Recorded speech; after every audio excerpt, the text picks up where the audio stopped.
Ok, bonjour. Donc on reprend, on est toujours sur l'Advent of Code. On a fait les 8 premiers jours, on va attaquer le 9e aujourd'hui. Donc 2 exos par jour. Euh, le sujet, je vous le montre, le voici. Smoke Basin. En gros, on a une caverne. C'est juste une map 2D. Et à chaque position, on a la profondeur des différents points. Et en fait, il y a de la fumée dans la grotte. Et l'idée, c'est d'éviter les points où la fumée s'accumule. Apparemment, elle descend, je crois. Donc, ces cavernes semblent être des lava tubes. Je sais pas si... Salut Jean-Marie. Les lava tubes, il y en a en Polynésie, par exemple. C'est des... Suite à des coulées de lave, en fait, il y a des espèces de tubes qui se forment. En fait, la lave durcit sur le pourtour, sur l'extérieur, et continue à dévaler. Et du coup, ça fait des tubes qui se solidifient. Il y a toute la coque autour qui se solidifie, et ça fait des galeries dans de la roche volcanique. Ok, donc il y a des parties qui sont toujours actives volcaniquement. Il y a des petites cheminées qui lâchent de la fumée dans les cavernes et qui s'accumulent comme de la pluie. Donc faut voir ça, ça va vers le bas apparemment ces fumées. Euh, ok, donc l'idée c'est d'éviter ces fumées-là. Les sous-marins génèrent une heat map, donc une map des altitudes du sol dans la caverne. Donc elle va du point le plus bas, non vers le point le plus bas, pardon, donc vers le bas. Et donc, typiquement, dans le 1, le 0, le 5, etc. En gros, un point est considéré comme étant un point chaud s'il est entouré que par des nombres qui sont strictement supérieurs. Alors, je sais pas si les diagonales comptent ou pas. Je crois que oui. Ah non, c'est juste up, down, left, right. Ok. Donc, c'est les adjacent locations qui vont nous intéresser. Donc, les positions sur les côtés ou dans les angles ne comptent pas. Ok. Donc, on va devoir trouver les positions adjacentes à une position. Donc dans l'exemple ci-dessus, il y a 4 points bas. Ok, donc on doit identifier les points bas et sommer leur niveau plus 1. Ok. Ça va être facile, hein, mais je suspecte qu'après on va risquer d'avoir un parcours dans la map ou un truc comme ça. On regarde vite fait l'input. Ok, la map est grande sans être monstrueuse. Je vais la copier-coller d'ailleurs, comme ça c'est fait. Et on va passer dans l'IDE.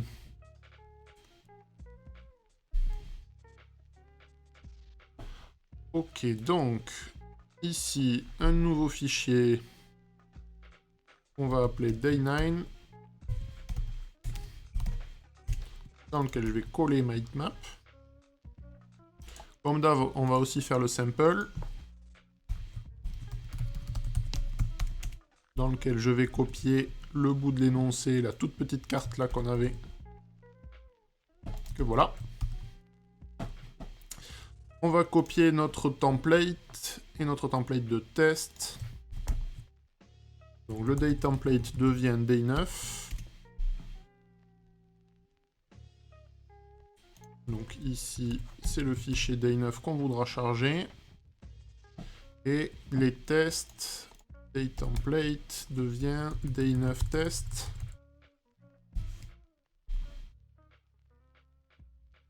Mais par contre, lui, c'est sur day9. Et day9 au-dessus. Ok. Ici, day9 sample. Donc, notre day9 part 1, ici, d'après l'énoncé, il doit nous retourner 15.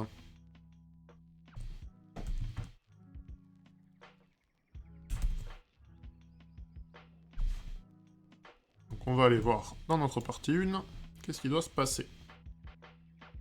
Et on va passer en grand, comme ça, on sera plus confort. Donc ici, Lines, c'est notre map. On avait fait une classe, je crois, qui s'appelait Position 2D, qui était un record. Il y avait des positions en X et Y, je crois. On va aller voir ça.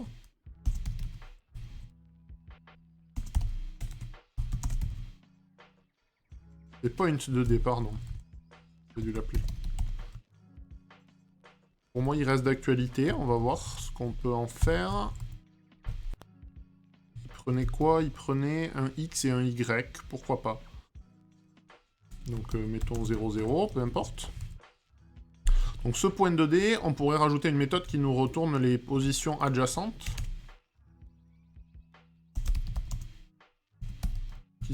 Qui nous retournerait un stream de point 2D.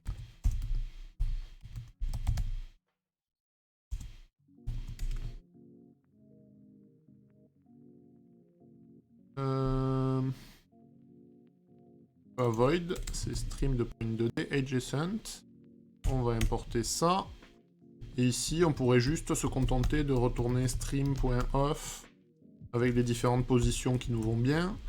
Du coup, on aurait new point 2D de x-1 y. On aurait la même chose. Hop, je vais prendre ça 4 fois. Hop, x plus 1 y, x, y moins 1 et x, y plus 1.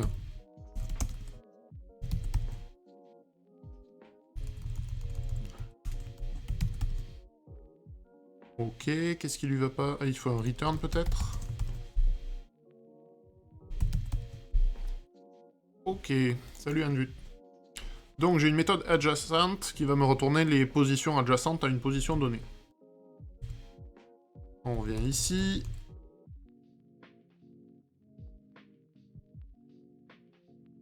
Alors soit on le fait bêtement avec des... Ouais, je pense qu'on va faire au plus simple. Soit on fait carrément une map avec toutes les valeurs par position. Il y a deux choses qu'on peut déterminer. C'est on aura une hauteur et on a une largeur. Parce qu'en gros, les positions ici, donc pour chaque point dans ça là, je vais vérifier toutes les positions adjacentes, si leurs valeurs sont supérieures. Et il va falloir que je filtre les positions adjacentes qui sont ou pas dans la grille. Du coup, la hauteur, c'est lines.length.size. Et la largeur, c'est lines.getDeZero.size, a priori. Du coup, là, c'est un point length. Ok. Là, j'ai une hauteur, une largeur. On peut faire une double boucle for. Hein.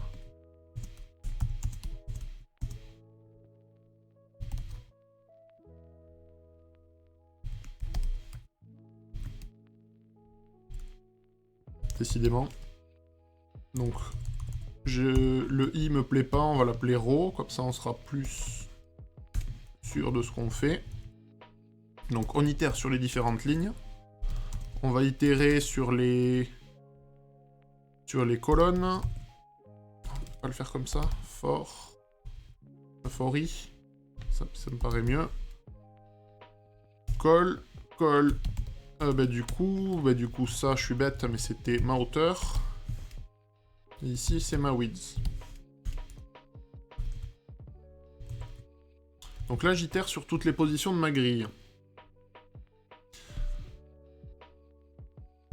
Donc j'itère sur chacune des positions dans la grille. Je récupère la position courante. On pourra faire mieux, hein. On pourra générer la liste de toutes les positions et en faire un stream et faire des trucs sur le stream plutôt. On va voir ça après. Mais là, je récupère la position courante, je récupère toutes les cases adjacentes de la position courante. Je filtre celles qui appartiennent à la grille, donc on veut que le x soit supérieur ou égal à 0, le y aussi, et que le x soit plus petit que la largeur, et que le y soit plus petit que la hauteur. Donc là, on filtre celles qui sont dans la grille.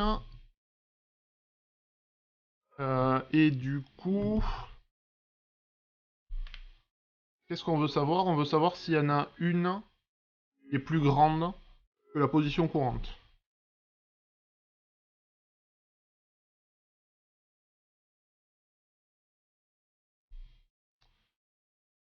Donc, filter, toujours point.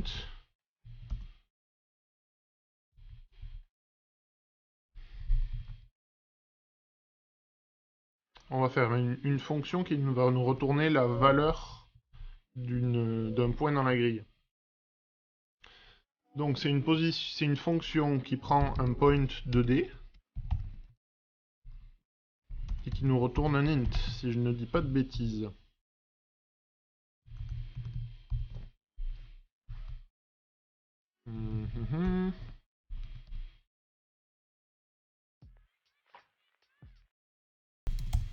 Donc dans l'idée, c'est une fonction de point 2D vers int.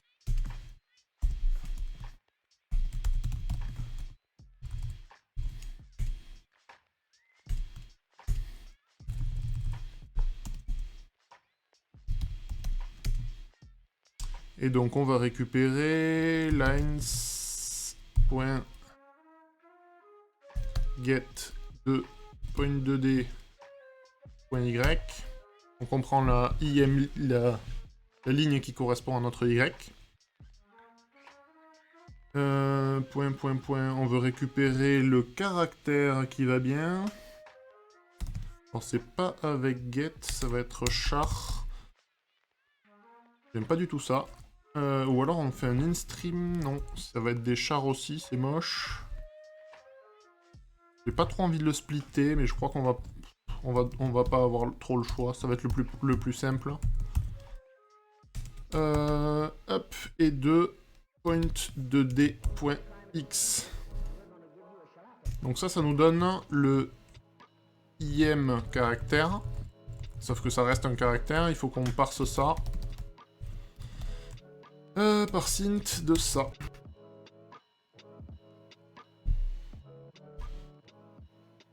Si je ne dis pas de bêtises. On va essayer de faire des retours lignes parce que ça ne ressemble à rien.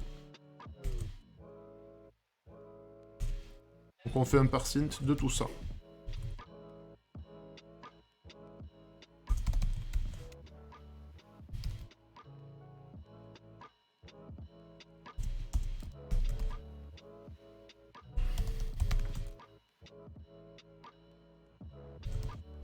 Alors, qu'est-ce qui me va pas ici?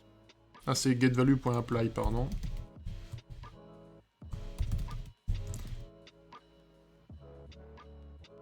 Je suis pas très fan de cette syntaxe, je préférais qu'on puisse l'appliquer directement.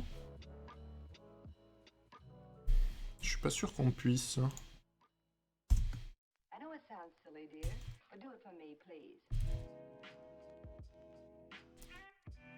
On va même faire plus simple que ça. En fait, on va mapper sur point2d.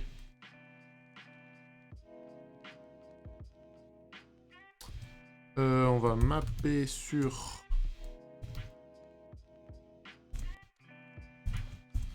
getValue.apply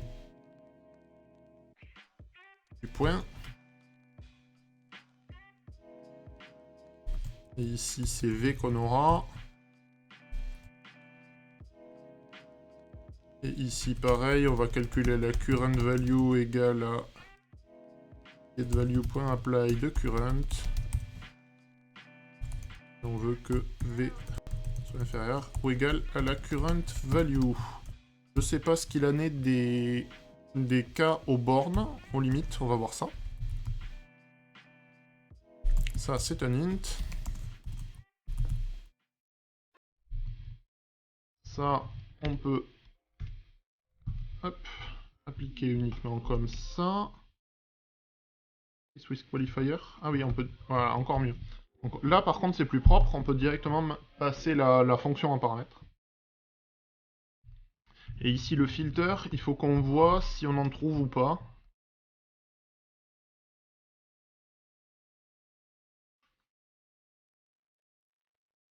Et donc, ce qu'on veut, c'est is...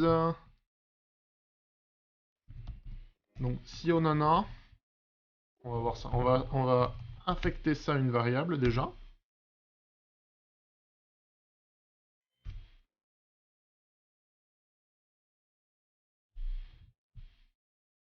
Ok. Find in present. Donc, on va remplacer ça par un AnyMatch, ce qui est vachement plus propre. Donc là, on vérifie s'il existe des positions plus basses ou égales à la position courante. Il faut que je vérifie dans l'énoncé si jamais on peut avoir des égalités côte à côte.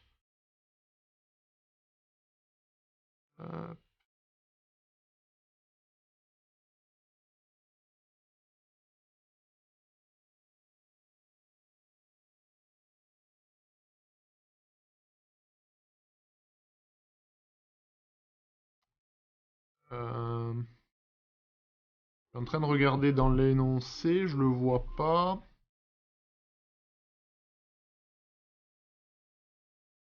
S'il y en a des plus basses.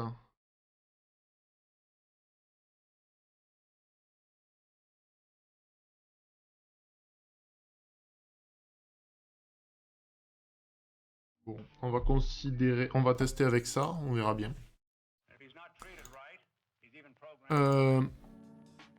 C'est plutôt, on va essayer de savoir si c'est la lowest plutôt. Et ça va pas être any match, ça va être l'inverse, c'est non-match. On n'en veut aucune position plus basse.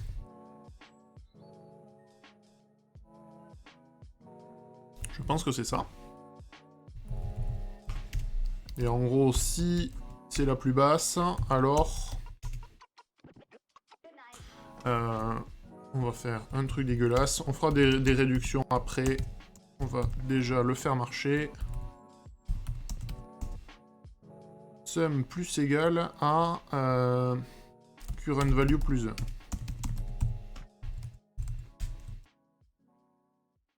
Ok, et ici on retourne notre somme.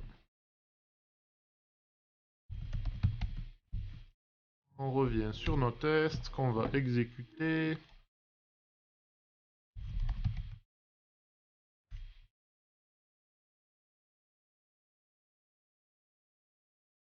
Donc il y a plein de choses qu'on pourrait faire avant. Je pense qu'on va générer un stream de toutes les positions et après on fera des vraies opérations sur ce stream là.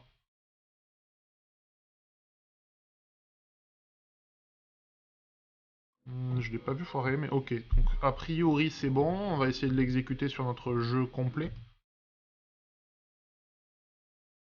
On va voir ça.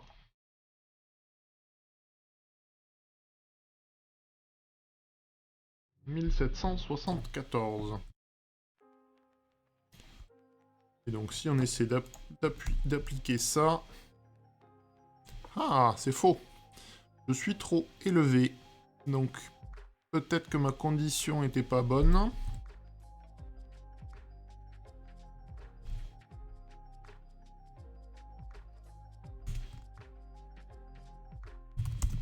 Ça devrait être strictement inférieur à 1774. Donc ce qu'on va faire, on va rajouter dans notre day9 test cette condition-là en fait. Comme ça, on sera sûr de ce qu'on fait.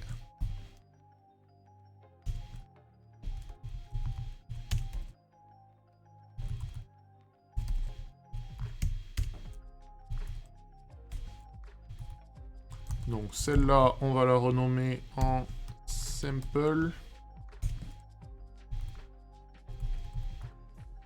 et full pour différencier les deux. Insert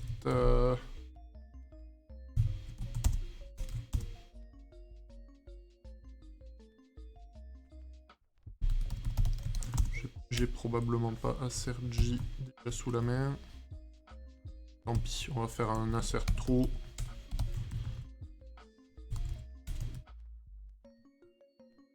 C'était...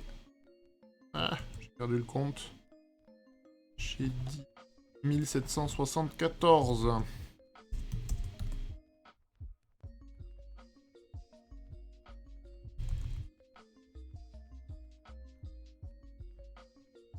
Ok, et on va rajouter le full ici. Donc j'ai renommé ici, j'ai mis le sample, ici je mets le full et je vérifie qu'il soit strictement inférieur à ma mauvaise réponse que j'ai déjà donnée. On va appeler ça part 1 sample et part 1 full. Du coup si je relance, pardon c'est pas cela, c'est les tests qu'on va relancer.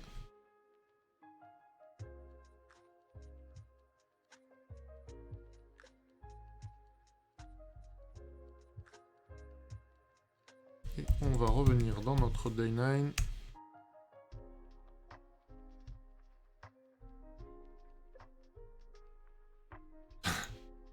Pardon. Pardon. Comment c'est possible? J'ai pas retourné la même valeur?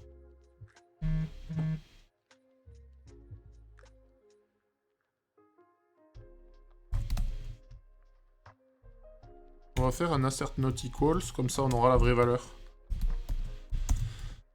Donc on sait que c'est pas ça.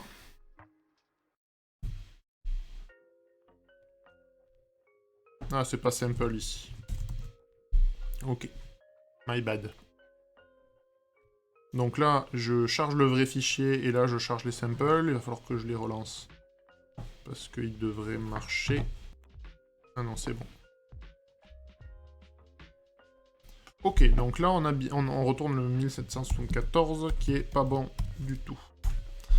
Donc si je reviens sur mon day 9 ici...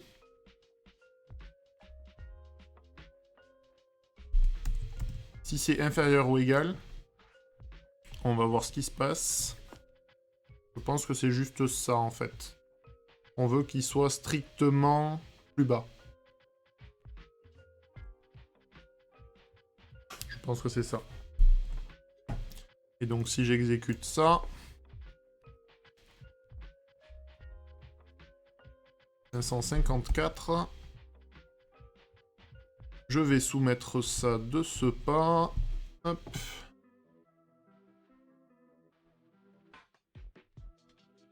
Ok, donc c'était bien ça. Donc c'était strictement... Je m'étais posé la question, mais j'avais pas trouvé la réponse dans l'énoncé. Donc il y avait que deux façons d'envisager la chose. Et du coup, on passe à la partie 2. Je sais pas si on va faire un petit refactoring avant ou si on le fait après.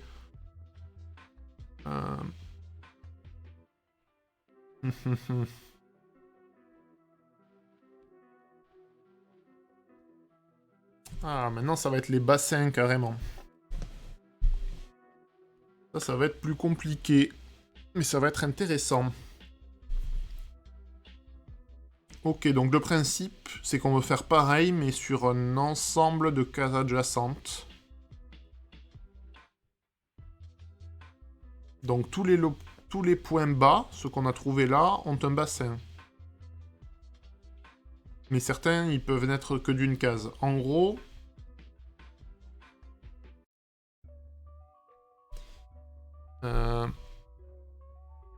Ok, donc les positions... Les trucs à la hauteur 9 ne comptent pas comme étant dans un bassin.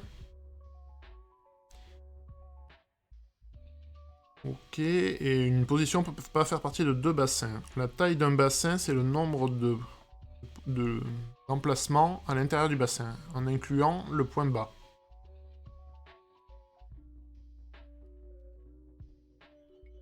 Un, 2 et 3. Est-ce qu'ils vont tous jusqu'à des 9, en fait? J'ai l'impression que oui, mais c'est peut-être pas le cas. Si, en fait, c'est tous ceux qui sont entourés par des 9. J'ai l'impression. Il n'y a que des 9 partout autour. Oui, mais non. Il est mignon, mais un petit peu encombrant. Bon, t'as fini de coder?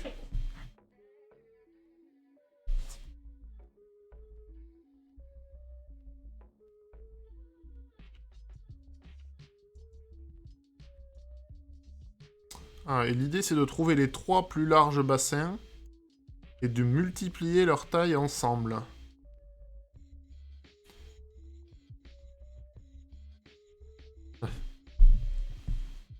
Merci de pas avoir spoilé, du coup. Mais effectivement, c'est logique qu'on retombe sur les mêmes problématiques. Celle-là, notamment. Ok, donc, de ce que j'en comprends, il faut que je prenne chacun de mes points bas, que j'explore toutes les positions autour, jusqu'à avoir que des 9.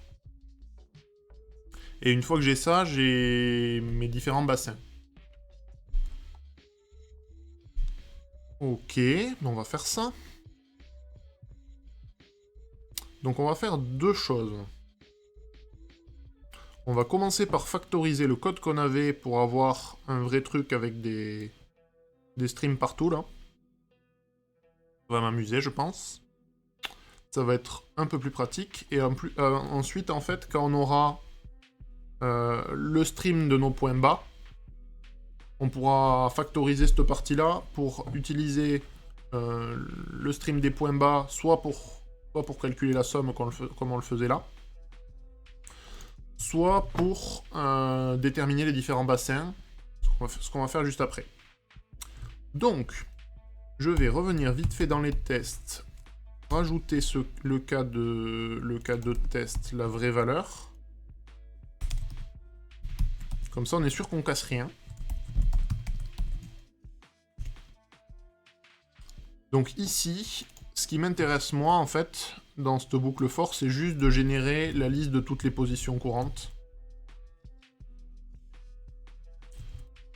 Donc je pourrais même faire des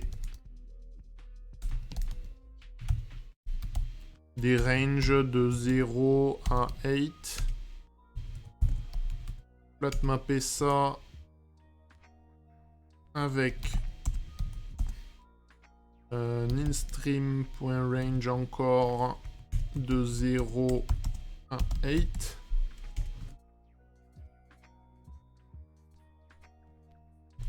Pardon.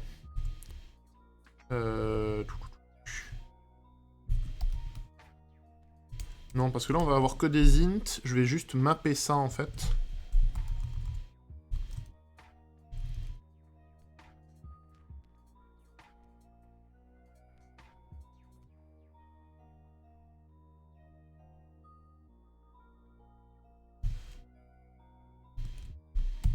On va voir ça. Donc, je fais un range de 0 à la hauteur.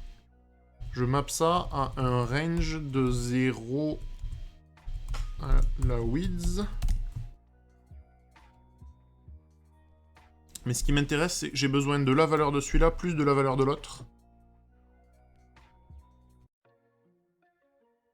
Je peux pas flat mapper, c'est moche.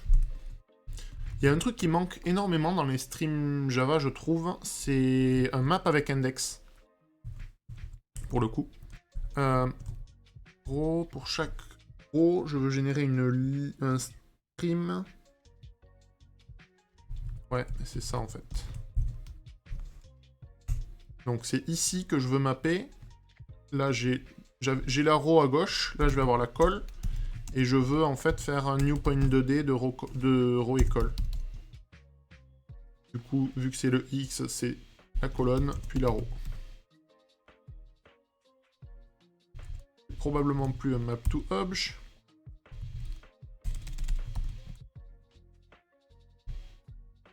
Là, il se plaint que je l'affecte pas. Je veux pas un instream en fait. C'est bien un map to obj du coup. Si j'en fais une variable, j'ai quoi? J'ai un instream, ce qui me va pas du tout. Un stream d'instream, ça me va pas du tout. Il manque un flat map quelque part. Ici.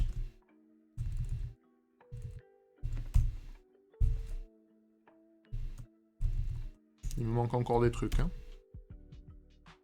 C'est pas un stream d'in-stream que je veux.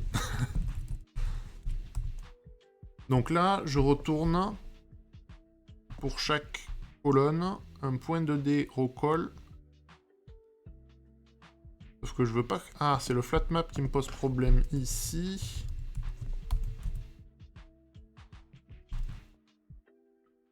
Ok. Donc là, j'ai un stream de point 2D.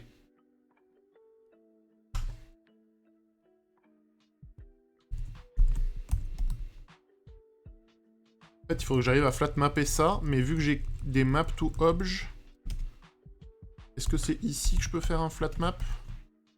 Je vais y arriver, hein. Là, j'ai des problèmes de typage.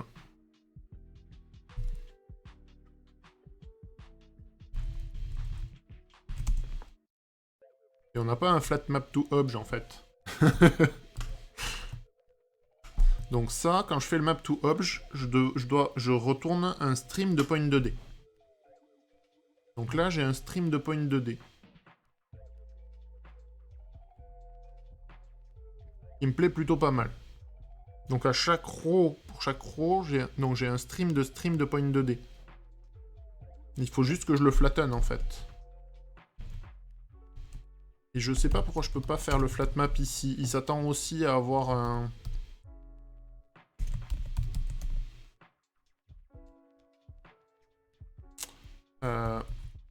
J'essaie un truc.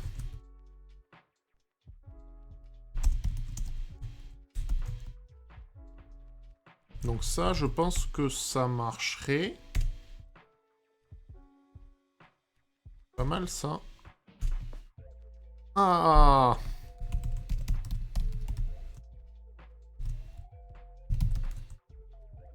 Donc on va juste le boxer avant, flat mapper, tout ça. Donc là, j'ai ma liste de toutes les positions possibles. Du coup, on va plus avoir besoin de faire ces itérations-là. On va juste vouloir filtrer ces all positions là pour avoir nos points d'intérêt. Et donc là, on veut filtrer, je vais l'appeler current pour l'instant. On va récupérer notre bloc de code et le faire comme ça probablement.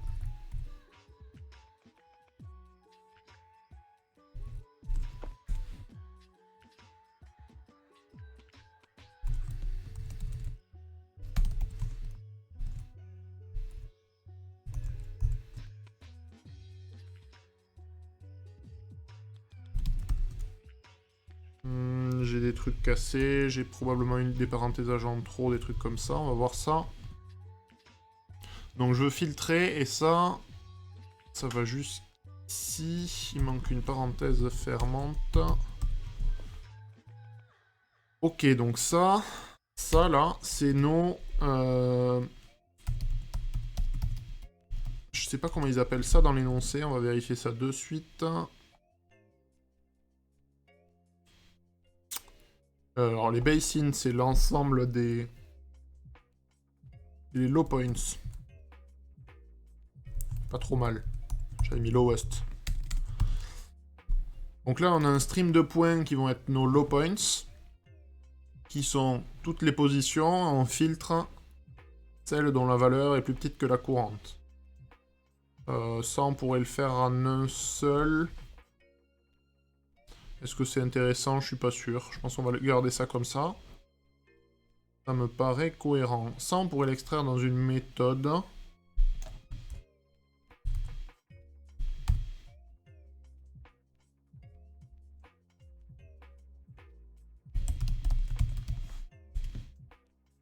On va virer ça, là. Le width et heights. On va aller voir où est-ce qu'il nous a collé ça. On veut pas que ce soit une méthode privée statique. On veut la définir comme on l'a fait juste au-dessus ici. On veut un prédicat inside map qui sera égal à... ça prend quoi? Ça prend un point 2D. Et ça nous renvoie Je vais juste l'appeler point en fait du coup.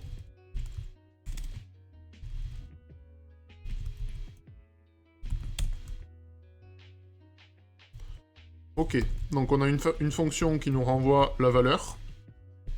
Une fonction qui nous renvoie si oui ou non il est à l'intérieur de la map. Du coup, on peut juste filtrer ceux qui sont à l'intérieur de la map, récupérer la valeur. C'est un tout petit peu plus clair. Et du coup, ici, ce qu'on veut, nous, c'est un return des low points. On va mapper n... Ah, pardon. On va mapper sur le get value. On va récupérer la valeur. On va remapper sur n... à qui on va retourner n plus 1. Et on va... On peut pas sommer ça. En fait, au lieu de faire un map ici, on va carrément faire un map to int. Et ici, on peut la sommer du coup. Et du coup, tout ça, ça dégage. Et l'avantage, c'est que du coup, toute la partie calcul des low points, là, on va pouvoir la récupérer très facilement et la réutiliser. De notre côté. Ok, par contre, le inside map, il faudra peut-être le redéfinir dans chacun des deux. On va voir ça. Donc déjà, si je relance mes tests, c'est ça qui va nous intéresser aussi. Bon.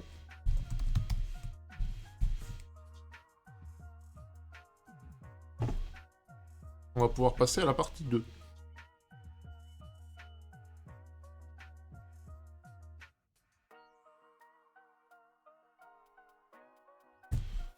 Hop. Donc la partie 2, on est bon, les tests passent. Et donc, la partie 1 est bonne, les tests passent. Et je vais juste rajouter le test de la partie 2. On devrait trouver 1134, visiblement. À partir du sample.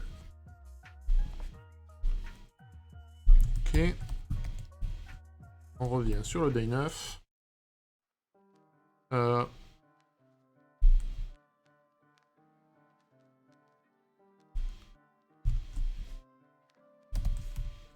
Pardon. Je peux pas. Alors j'ai plusieurs variables à retourner. Ah, parce qu'il y a le get value. Donc on va définir... Ça m'embête de devoir redéfinir ça, mais c'est pas très grave.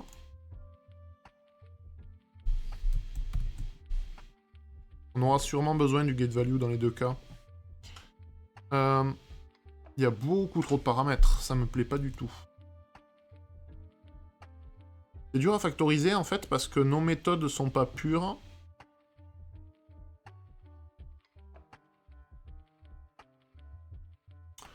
On va tricher un tout petit peu. On va en faire des méthodes pures qui vont prendre en paramètre la liste des lignes. Notre get value et notre prédicat là. Ça va être un peu moins joli.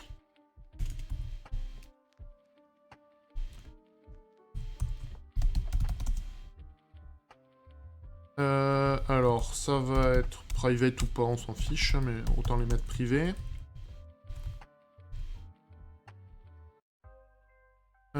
Du coup, ça va pas juste prendre un point 2D, ça va prendre les lines et un point 2D, ce qui est pas très joli. Là, c'est plus une function, ça va être une by function. Ça me plaît pas du tout de le sortir. Réfléchis. En même temps, il y a besoin de la map et de la position hein, pour avoir le get value.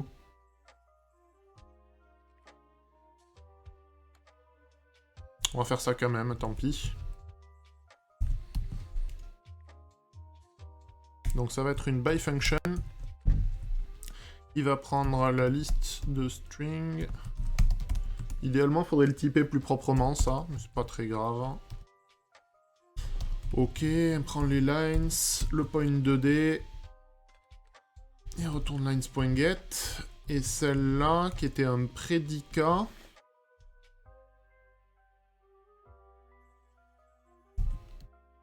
Ça existe, by predicate? On dirait que oui.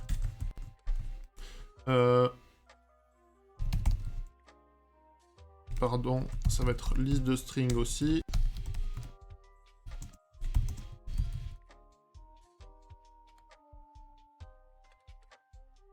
Et ici, lines point. Ça va être le width, c'est le lines.get de 0.length. Et le height, c'est lines.size.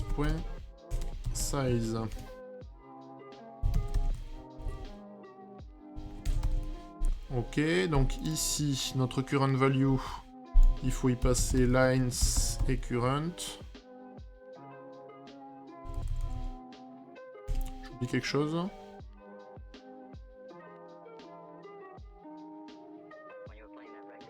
Ah, je suis dans une méthode statique.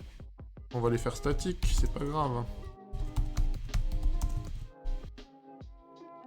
Ça change pas grand chose. Et donc ici, le inside map marchera pas. On est obligé d'y passer...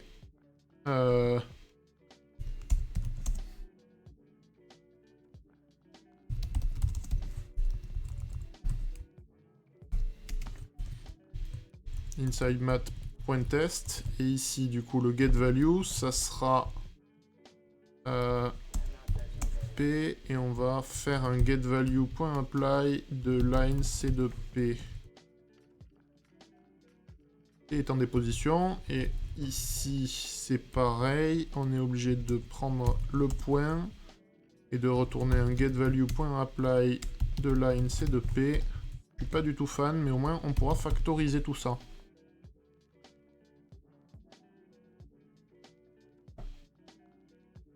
Le width et le height, ils nous servent encore à générer la liste de tous les points.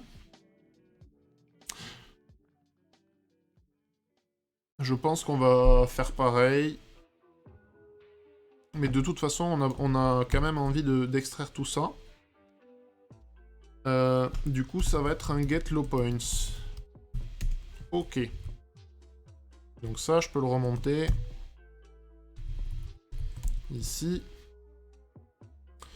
Et ça, je pense qu'on doit pouvoir l'inliner. Tout à fait.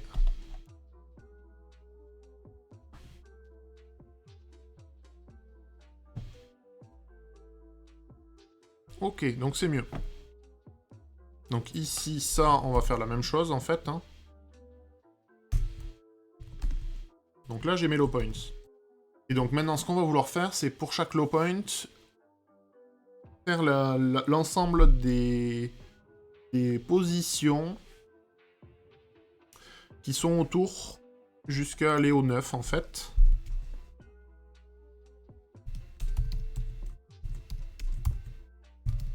Donc on va mapper, on va voir ça. Donc,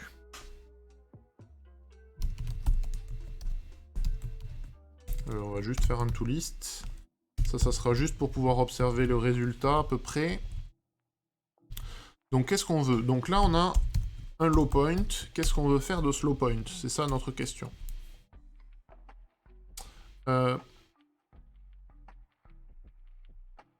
J'aurais tendance à le mapper à une liste de positions. Donc en gros, qu'est-ce qu'on va vouloir faire de ces points? On va vouloir regarder les positions adjacentes et garder toutes celles qui sont pas des 9, en fait, c'est tout. Hein. Parce que là, il y a des endroits où ça monte, ça redescend, ça...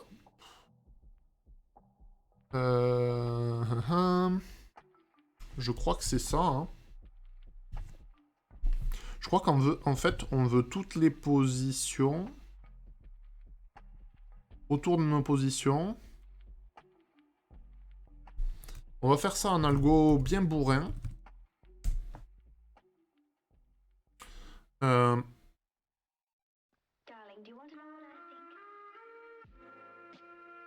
En gros, si on fait un parcours bête et méchant, on va en gros avoir un visited qui va être la liste des positions qu'on a visitées. Je pense qu'il n'y a même pas besoin d'aller aussi loin, mais dans l'idée, on pourrait avoir ça. On pourrait avoir une liste de celles qu'on veut visiter, après coup.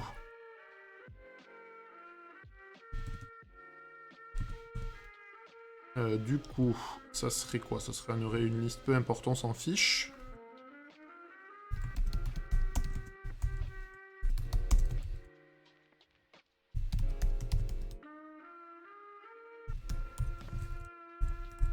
Je sais plus taper, mais...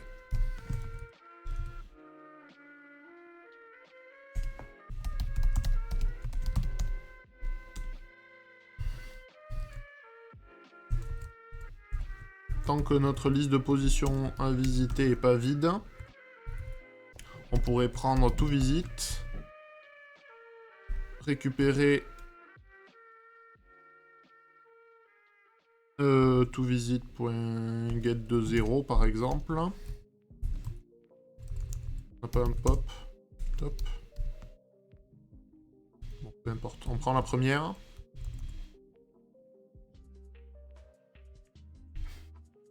Ou alors...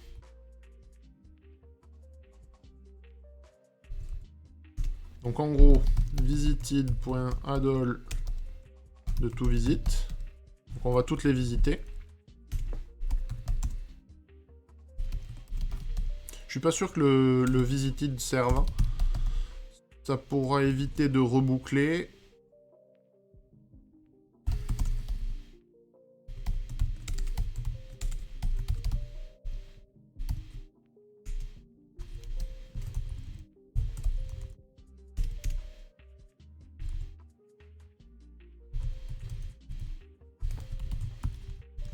Ok, donc, je considère la liste de celles que j'ai déjà visitées. Qui là va être vide. Je vais considérer la liste de celles que j'ai envie de visiter. Que je vais devoir aller visiter.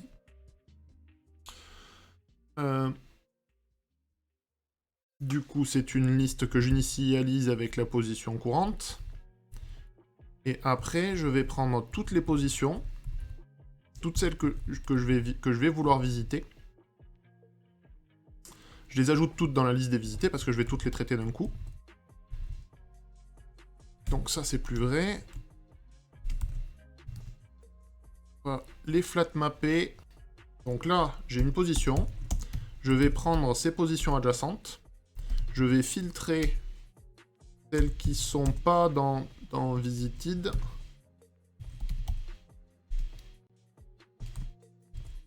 Je veux garder que celles qui sont pas dans visited. Qu'est-ce que j'ai raté? Fonction de P. Il faudra que je mappe ça à un stream en fait. Non. ToVisite.stream. C'est déjà un stream? Non, c'est une liste de points. J'en fais un stream. À chaque position, je récupère les positions adjacentes et je filtre celles qui n'ont pas été visitées. Il me manque des parenthèses ou des trucs comme ça, c'est bizarre. Ce qui lui va pas ici. Ah, c'est juste que... c'est déjà un P qui est défini.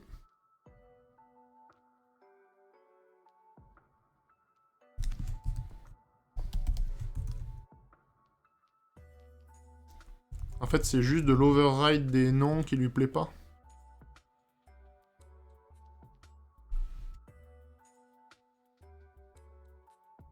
Ok, donc, en fait c'est les prochaines à visiter qui seront égales à ça, toList. Non, toList, il veut pas direct? Si.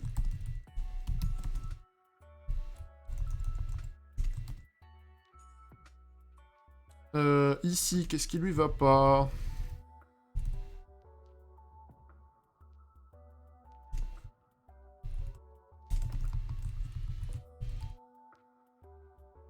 Pareil.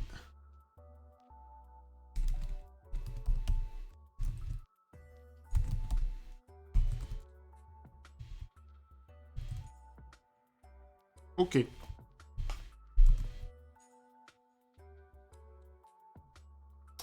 Donc, à chaque étape, en fait, je prends... Donc, je commence avec... Alors, on va montrer... là-dedans, ça sera plus simple. Mettons que je commence avec le 0. Ici, qui est dans l'angle. Et un de mes points chauds. un de mes points les plus bas. Première itération, je vais aller voir ses voisins. Donc celui-là et celui-là. Ils sont dans la map, donc je vais les prendre. Et je vais faire ça de proche en proche, donc au coup d'après, j'aurai les 2-1. Et du coup, je vais récupérer les 3-2 qui sont en diagonale. Et il me reste à filtrer les 9. Et en fait, en faisant ça, petit à petit, je vais parcourir tous les points. Tous les points qui nous intéressent. À chaque fois, je raffecte, en fait, avec la liste des proches voisins que j'ai pas encore visités. Ok, donc ce qu'on veut après ce filter-là, c'est... On veut que la position adjacente... get value... Point apply de notre liste et de edge. C'est pas ça? On n'a pas la liste? Les lines.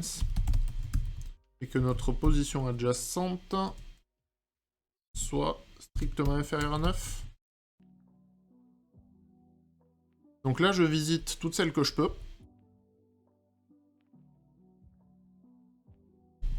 Et donc, ce que je vais retourner par contre, c'est la taille de toutes les cases que j'ai visitées. Donc en gros, toutes les cases qui... Faut vraiment que je rajoute ce point d'exclamation IDE. Ça fait longtemps que je suis là-dessus en plus. Hein. Donc je reprends. Donc j'ai mes low points, tout va bien. Pour chaque low point, je veux essayer de calculer la taille du bassin. Donc pour ce faire, je pars de mon point. J'initialise une liste des cases visitées vides et des cases à visiter, et uniquement la liste constituée de mon point. Et du coup, je vais aller de proche en proche, regarder tous les autres. Donc, je considère tous les points adjacents, donc c'est ce que je fais ici. Je filtre ce que j'ai déjà visité, et je filtre ce dont la valeur est de 9. J'en fais une liste, et je réitère dessus pour la fois d'après. Donc comme j'avais montré, c'était d'abord le 1, puis les 2, le 0, puis les 2, 1, puis les 3, 2, et ainsi de suite. Ça s'arrête, je prends pas les 9. Et du coup, là, ça va parcourir de proche en proche. Et donc, la liste des cases visitées, ça sera exactement la liste des cases du bassin. Donc j'ai juste à récupérer la size, et du coup, j'ai mes valeurs. Donc si je fais ça, j'ai pas besoin d'en faire une liste, hein, je vais garder un stream. Donc là, j'ai le stream de la taille de tous mes bassins. Je dis pas de bêtises. On va virer le return de 0, on va faire un return ici. On va compléter ici. Donc je vais pas en faire une liste, je vais juste essayer de récupérer les 3 valeurs les plus importantes. Donc on va faire un sorted, je vais les trier. Est-ce qu'il y a un truc comme ça? On n'a pas last, c'est dommage. Et on peut pas... Sur le sorted, on peut pas le faire dans l'autre sens? C'est moche. Ah, on n'a pas de reverse, c'est nul.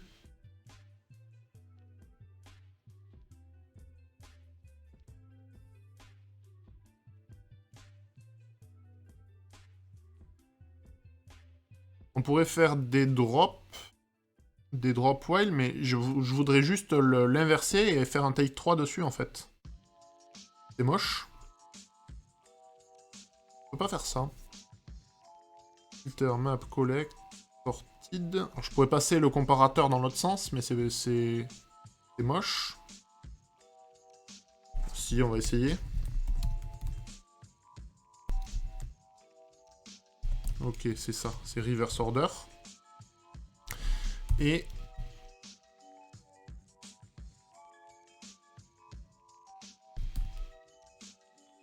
On a juste un take while? Sérieusement?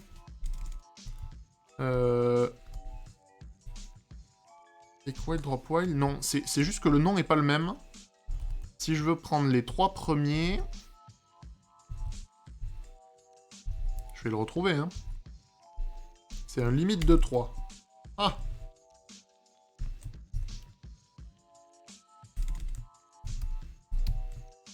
On map un int.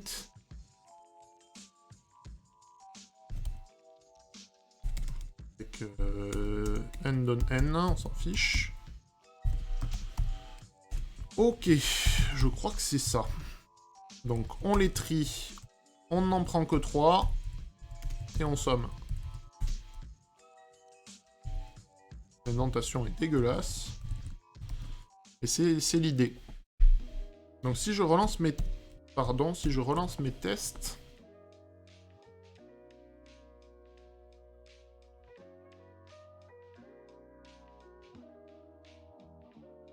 Pourquoi je lance que la partie 1 ici?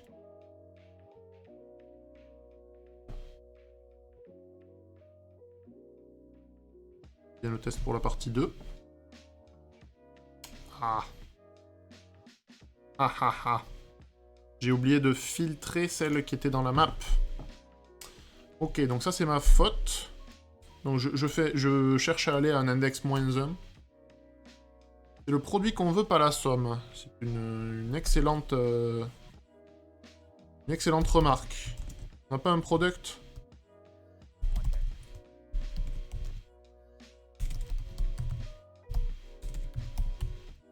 Décidément.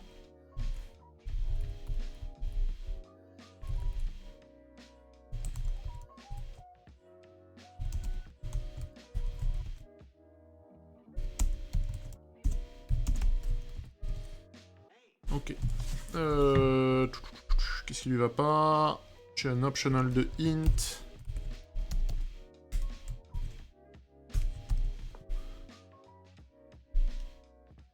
Ça lui va pas non plus. Pourquoi il veut une optional? Non, c'est bon. Il veut pas. Ok, je lui demande, je vérifie pas qu'il est présent, on s'en fout. Ok, donc, ce qui me manque ici, c'est que les positions adjacentes, je veux d'abord filtrer celles qui sont dans la map. Inside map, cp tel que inside map.test de lines p.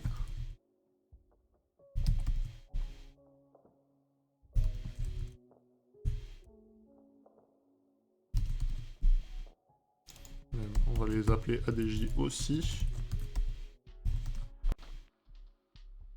Donc, on vérifie qu'elles sont dans la map. On vérifie qu'on les a pas déjà visitées. On vérifie la valeur. Là, ça devrait plus planter.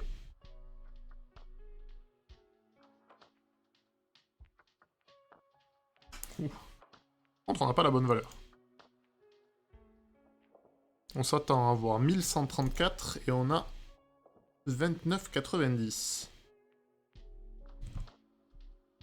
On va aller explorer un peu le sujet. On a dû rater un petit truc. That eventually flowed onward to a single low point.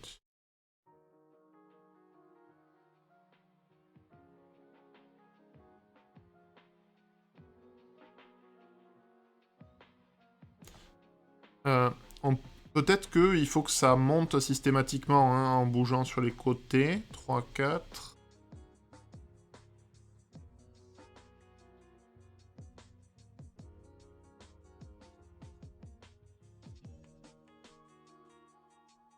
Celui-là, on part du 5, on prend les 3, 6, les 2, 7, les 3, 8. Donc les 3 bassins les plus larges, on multiplie leur taille ensemble.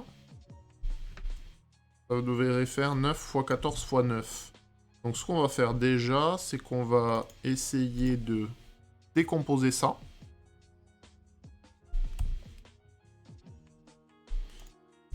Ça, on va l'associer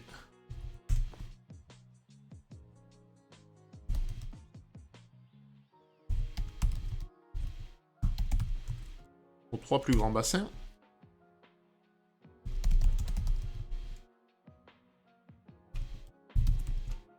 Ok, on découpe en deux, on va mettre un point d'arrêt ici. Et on va débugger ça vite fait.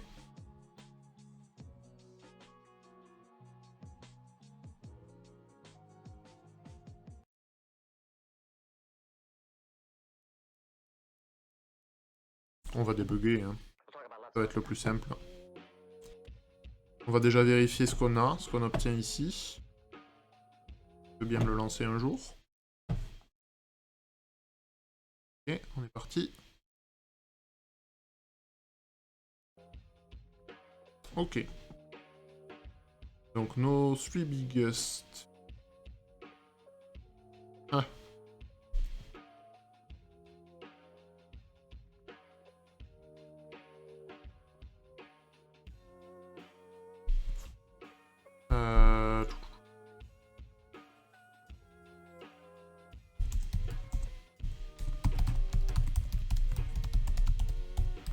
Je vais les afficher.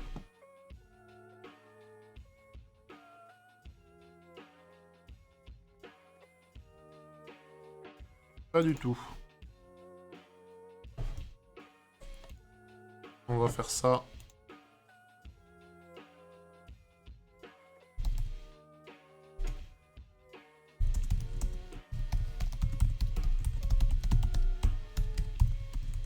Oui, d'ailleurs,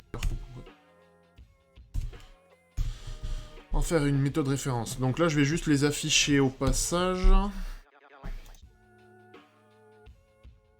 On voit toujours pas mon IDE, c'est ouf. Hein.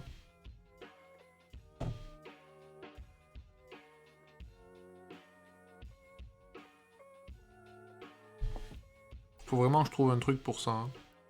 Un moyen de me pinguer ou un truc comme ça. Pour moi, j'ai 23, 13 et 10. Je devrais avoir 9, 9 et 14.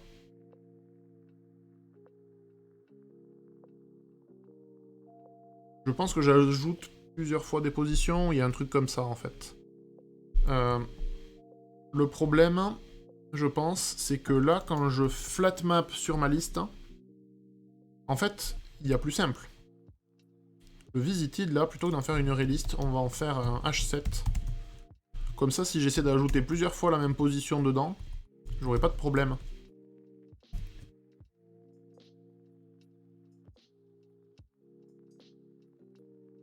C'est pas très grave, en termes de perf, on n'aura pas de problème, là, sur un truc de cette taille-là. Ok. Donc c'est bien ça. Le problème, c'est que vu que je flat mappais sur une liste, j'avais des points qui cherchaient à vérifier le même voisin, au bout d'un moment. Et du coup, j'ajoutais le voisin 2 fois dans les maps, dans la liste et dans les maps.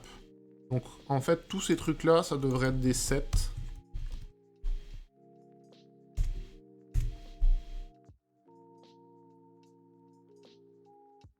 Et ici...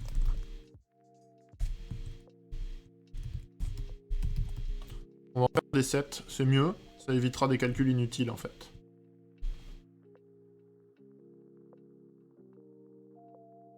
Et donc là, ça se passe beaucoup mieux. Donc on peut virer ce pic qui est vilain.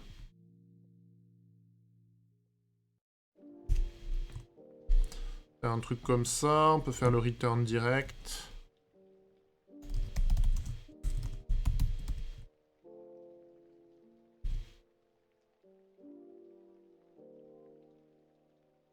Ok, et donc si on lance le final...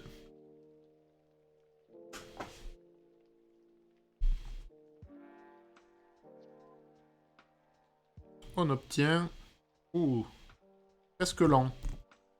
1 17 792, c'est beaucoup. On va voir. Ça me paraît énorme quand même, mais... Peut-être ça. Oui, non, c'est ça. Ok. Bah parfait. On a été un peu moins mauvais que hier. Où j'étais particulièrement lent. Après, je me suis amusé à faire tous les segments, à faire des trucs compliqués, mais... Et du coup, si, j'avais parlé d'un truc hier, et en fait, je l'ai juste abordé, et vu le temps que j'ai mis, j'ai pas continué. Sur le Day 6, j'avais regardé un stream d'habitués du stream, en fait. Il vient surtout sur les Catacode Wars, et il avait montré une solution pour le Day 6, donc c'était les poissons qui se reproduisaient. Que je trouvais assez intéressante. En fait, donc on va revenir sur le Day 6, je vais juste mettre un commentaire, mais... Dans l'idée, ce qu'il expliquait, c'était... On va même aller voir sur les tests, plutôt. Le truc qui était intéressant... on n'a pas un exemple... Si. Mettons qu'on ait une liste comme ça, à la base.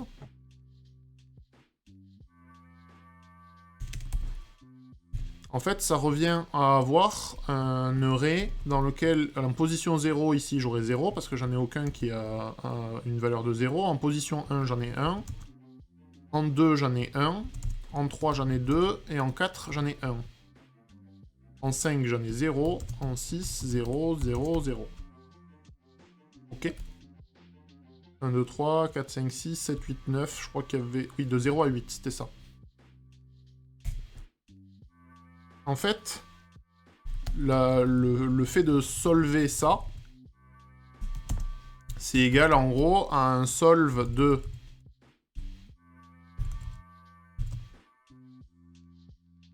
J'aurais dû juste copier-coller tout le bousin. Donc en gros, c'est comme si je prenais ça et que je remplaçais ici par des zéros.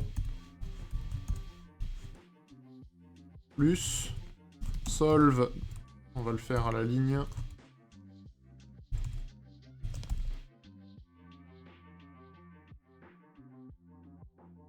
1, 2, 3, j'en ai besoin de 4. Hein.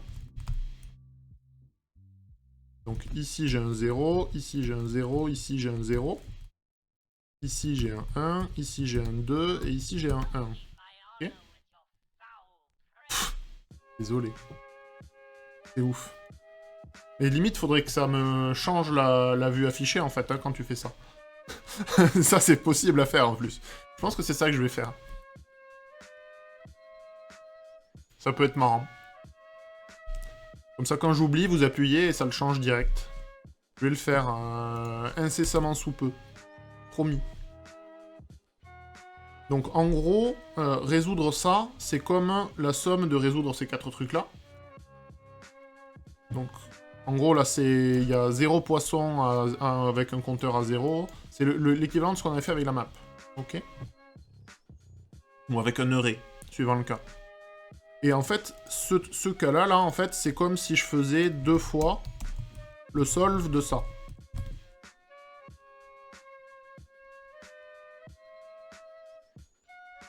Ok, donc on commence à voir un truc, presque une équation qui va apparaître.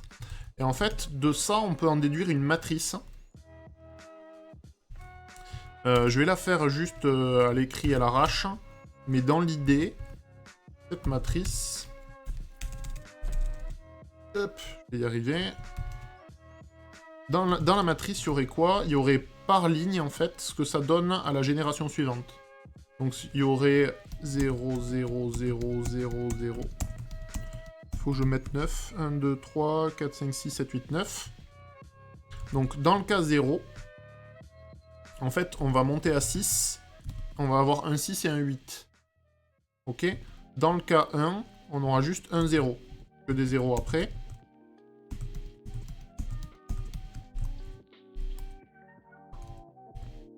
Faire ça. Donc, ça c'est le cas 0, ça c'est le cas 1, ça c'est le cas 2. 3, 4, 5, 6, 7, 8, je crois. Et là, en fait, c'est juste de la diagonalisation.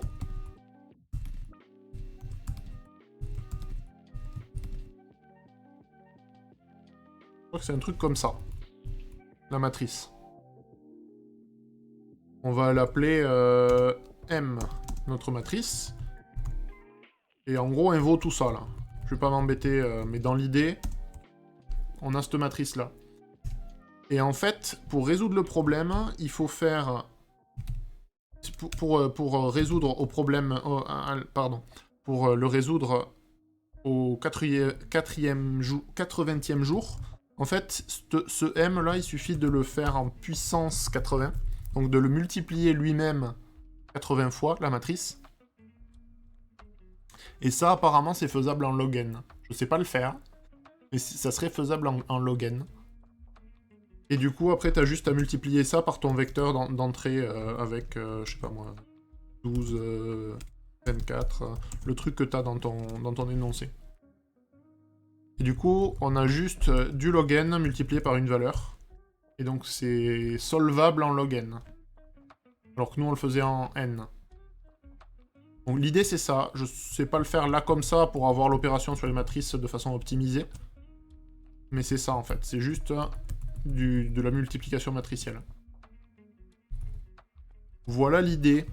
J'ai trouvé l'explication super intéressante. Et... Allez, mince. Et du coup, je vais vous montrer ça. Le stream en question, c'est très sympa aussi ce qu'ils font. Ils font de l'Advent of Code aussi tous les jours. Je vais perdre des clients là, mais... Ils streament sur Squad Racer et c'est un haut de 1 avec des magic numbers. Si t'as un lien, je suis preneur. Bon, ça rame trop quand je vais sur Twitch, c'est une horreur. Mais sinon, Squad Racer, intéressant ce qu'ils font. Un habitué du stream qui va là-bas. Je crois qu'ils streament le soir surtout en ce moment. C'est du log n parce que m puissance 80, m puissance 40 égale m puissance 40. Ah, intéressant. Ok. Ah, bien. J'apprécie le détail. Et du coup, on redécompose chacun en une multiplication. Ok, intéressant. J'aime bien. Du coup, voilà le pourquoi. Et du coup, Jean-Marie, t'as... Ouais, ok, tu retrouves ça. Avec des magic numbers. Je sais même pas ce que c'est des magic numbers. Les carrés magiques, mais ça n'a rien à voir.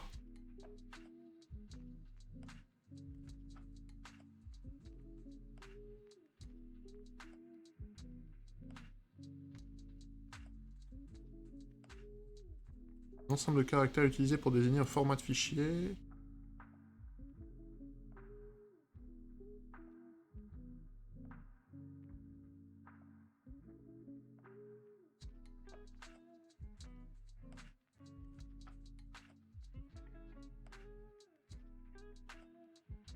Ah.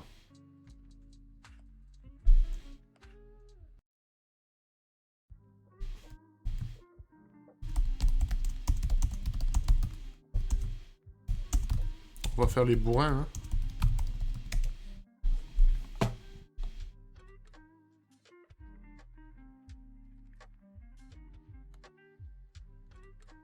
Je laisserai de Reddit.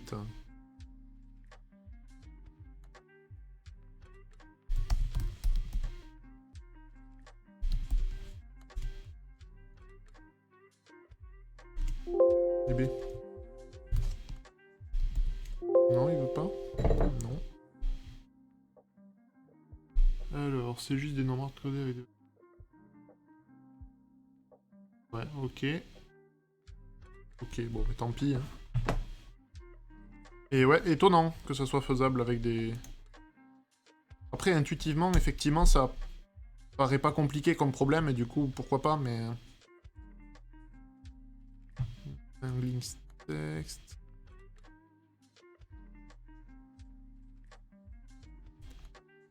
Plus... Talk, mais on s'en fiche.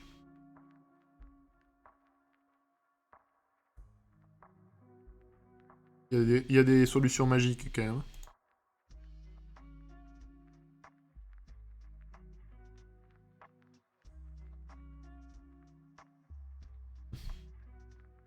En Haskell.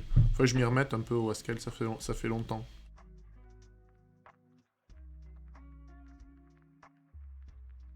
« 0,4 millisecondes, c'est trop long.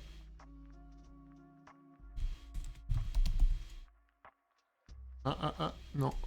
Aside from magic.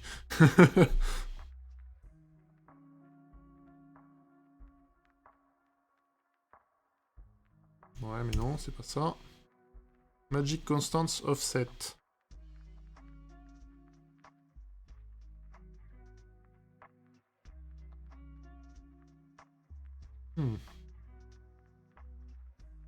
Non, ça c'est pour répondre. Il y a des gens qui ont répondu. Ah, tu l'as trouvé. Hop.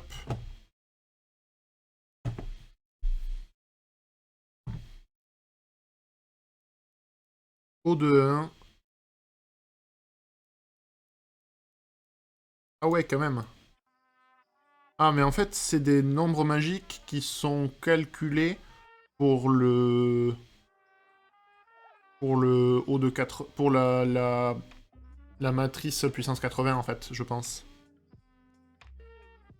Effectivement, si tu précalcules la matrice, tu peux savoir exactement par quoi multiplier chacun des chiffres de ton vecteur. Effectivement. C'est intéressant. Ouais, mais c'est ça. NP Euré. On voit exactement la matrice que je vous ai montré. Et du coup, à partir de cette matrice, on peut en déduire le vecteur en question.